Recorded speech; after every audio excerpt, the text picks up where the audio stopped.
Hello my guppies, Grandma Mermaid here and welcome to Grandma's Grotto. Today I would like to read you a story. You know I love seahorses and this book is called Seahorses by Jennifer Keats Curtis, illustrated by Chad Wallace. And one of the reasons we like seahorses so much is because of our little buddy Hassan here with his kids, Ghosh, Anunya, and Nico. He's so cute. Look how he's got his tail wrapped around his holdfast. We're going to learn about that. We're going to learn the names of these different kinds of fins he has and learn about why the daddy seahorses carry the babies. It's so fun. It's the opposite of you humans up on land. So sit back and enjoy Seahorses. Seahorses again, Henry Holt and Company, New York. In the warm, salty water, a baby seahorse swirls and somersaults like a tiny gymnast performing on an invisible mat. The baby seahorse's hard-plated, spiny body tumbles alongside those of his 300 brothers and sisters. No bigger than eyelashes, the babies, called small fry, spin and whirl away from one another like deflating balloons in the ocean's gentle current. Alone at last, the baby seahorse uses the rapidly fluttering dorsal fin on his back to push himself toward a frond of green eel grass. Using the pectoral fins on each side of his neck to steer himself, he swims down until he can grasp the grass with his curly tail. The little seahorse's body blushes like a chameleon, changing from light brown to green until he is exactly the same color as the grass he uses as his holdfast. He perches peacefully in this secret spot, perfectly camouflaged, eagerly looking for food. The newborn is ready to eat. Like a lizard, he can look in opposite directions at the same time. One eye stares left, the other turns to the right as he searches hungrily for krill, which look like small shrimp. When he spies them, his horsey head quickly darts forward. He opens his long snout, puffs his cheeks, and then slurps down 10 tiny krill at once. Click, click, click!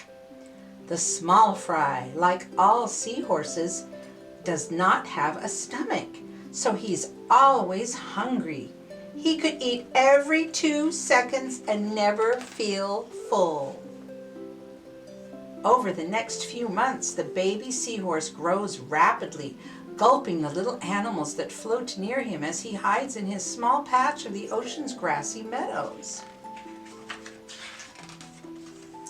With his wonderful ability to turn the same color as his holdfast, the seahorse is completely concealed from the crabs, big fish, and other predators that would like to eat him.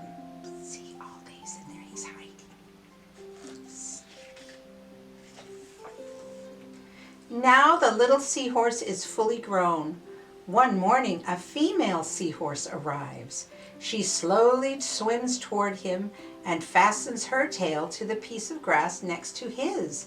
They sway side by side as their courtship begins. Although the female drifts off, she returns early the next day to greet her mate.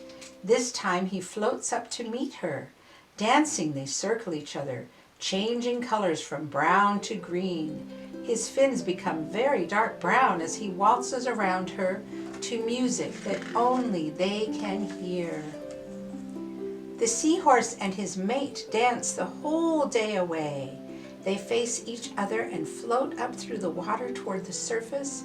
Silently, they drift together for hours, their curly tails tenderly entwined. See, they look kind of like a heart. That's Grandma Mermaid's favorite shape. There's another heart, see? As night falls, the male seahorse's pouch expands, filling with seawater. His mate uses her special tube to shift hundreds of eggs from her belly into his waiting pouch. Within minutes, her belly becomes flat and his pouch fills.